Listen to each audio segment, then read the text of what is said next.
Welcome to Immobile Incantations. Good night. Don't let the forest bite. The campsite I found in the woods was perfect. Too perfect. I'm writing this from a motel because I had to leave my tent behind. I need to write this down. I need to get it out of my head and into the world because I feel like I'm going crazy, and because I feel like I need to warn people.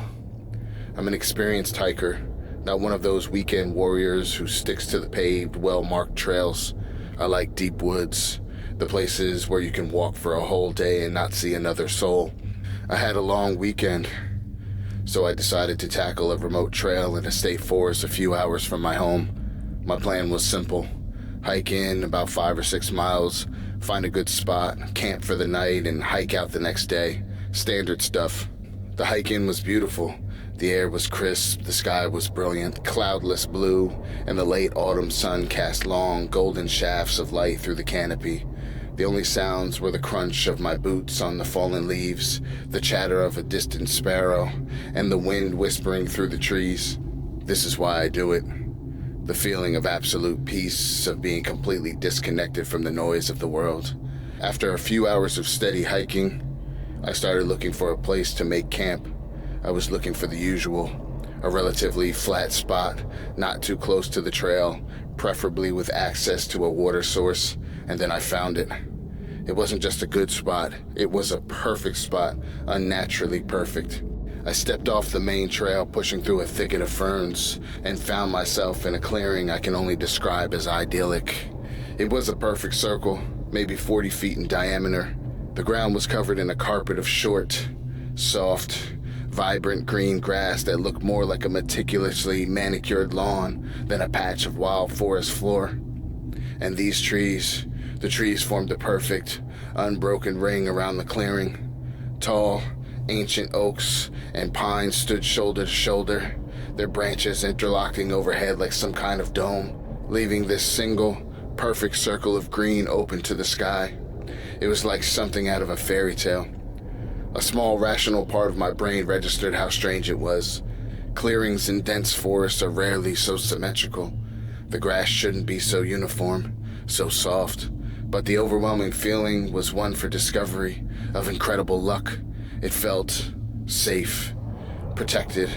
The circle of trees felt like a natural fence, a private room gifted to me by the forest itself.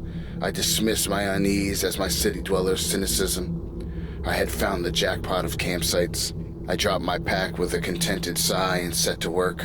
The tent went up easily, the stakes sinking into the soft earth with a satisfying thump. I gathered some falling branches from just outside the clearing and built a small, neat fire pit in the center.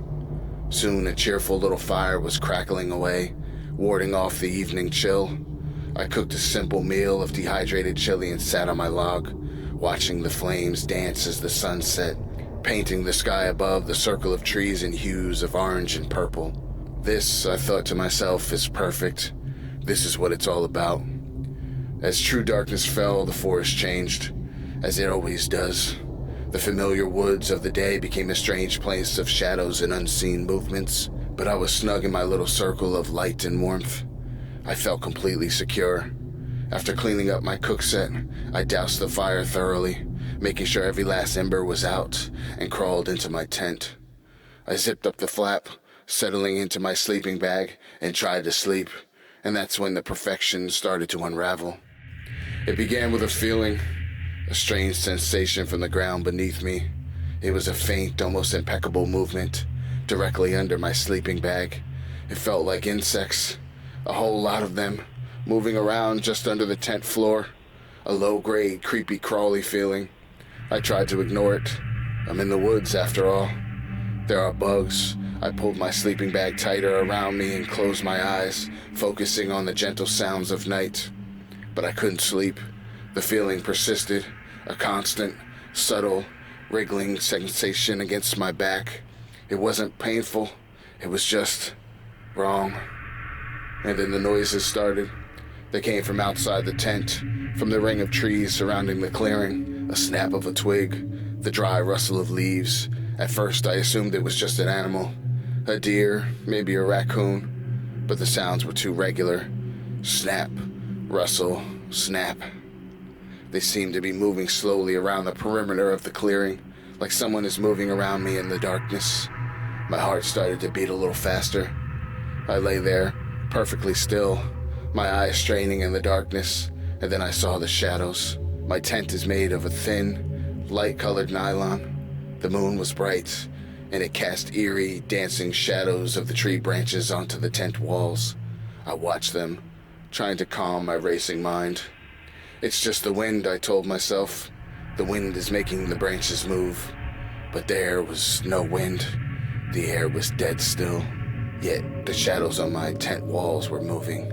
Not just swaying, but actively, deliberately shifting. They were long, thin, finger-like shadows, and they were stroking the outside of my tent. I could see them sliding up the walls, tracing the seams like curious, probing fingers. I sat bolt upright, my breath caught in my throat. I grabbed my powerful flashlight from the mesh pocket beside me. My hand was shaking. I flicked it on, pointing the bright white beam at the tent wall. The shadow vanished in the glare.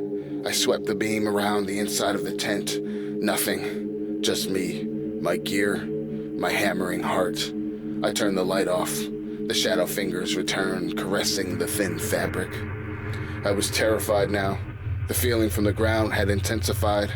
It wasn't just a vague wriggling anymore. It was faster, more deliberate. It felt like 1,000 tiny needles tapping against the floor of the tent from underneath. I fumbled for the flashlight again, my hands slick with sweat, and pointed the beam down at the tent floor beside my sleeping bag. And I saw it. The grass had come through. Dozens of thin, blade-like shoots of the soft green grass had pierced the thick nylon floor of my tent. They were sticking up, maybe half an inch, like a patch of freshly sprouted lawn. But that wasn't the worst part. They were moving. They were swaying back and forth in perfect, horrifying unison. Swish, swish, swish. A tiny, hypnotic, rhythmic motion. They weren't just blades of grass. They were something else. Cilia, teeth, feelers. They were testing the air inside my tent. They were trying to find me. I screamed, then scrambled for the zipper on my tent door, my fingers feeling like useless, clumsy sausages. The sound of the zipper was obscenely loud in the silence. I burst out of the tent and stumbled to my feet in the center of the clearing, whipping the beam of my flashlight wildly around. The clearing was empty. The circle of trees stood still and silent. For a moment, a sliver of my hope, of denial, cut through my panic. Maybe I was hallucinating. Maybe I had finally lost it. Then I turned the flashlight back on my tent, and the world fell out from under me. The tree branches weren't coming from the trees. They were coming from the ground. Dozens of thick, dark, root-like tendrils, the color of wet earth, had erupted from the soft green grass of the clearing. They were wrapped around my tent, constricting it, squeezing it like a giant boa constrictor. The sleek dome of my tent was misshapen, buckled inwards under the pressure. The roots were fibrous and sinewy, and I could swear I saw them pulsing with a slow, rhythmic beat, like a network of dark veins. They were pulling the tent downward, into the soft earth, which seemed to be yielding, sinking.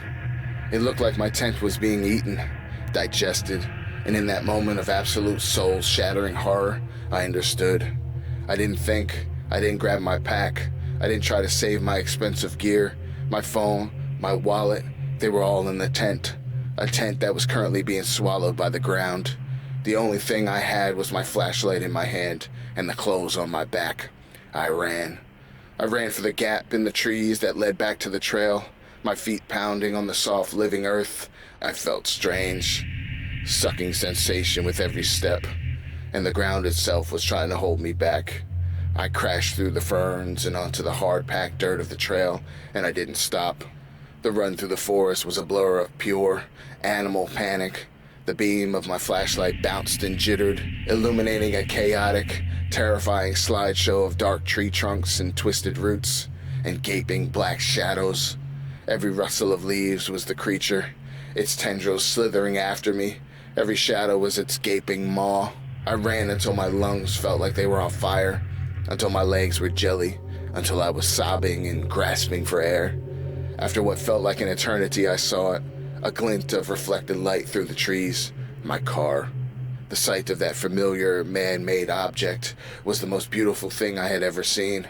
I burst out of the woods and into the small gravel parking area, fumbling in my pocket for the spare key I always kept there. My hands were shaking so violently, it took me 3 tries to get it into the lock. I threw myself into the driver's seat, slammed the door and locked it.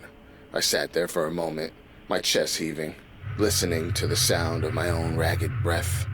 I jammed the key into the ignition and the engine roared to life, a beautiful, beautiful sound of civilization and escape.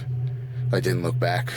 I drove all night, the adrenaline coursing through my veins, not stopping until the sun was up and I was hundreds of miles away. I'm safe now, I guess. I'm in a cheap motel room, but I'm not okay. I close my eyes and I see it. The wiggling grass, the pulsing dark roots, the way my tent buckled and sank into the earth. I think the clearing wasn't a clearing. It was a living thing. The soft grass wasn't a grass. It was a lure. The soft lining of a mouth. The perfect circle of trees wasn't a protective fence. It was the rim of the jaw. And I had willingly, happily set up my camp on its tongue.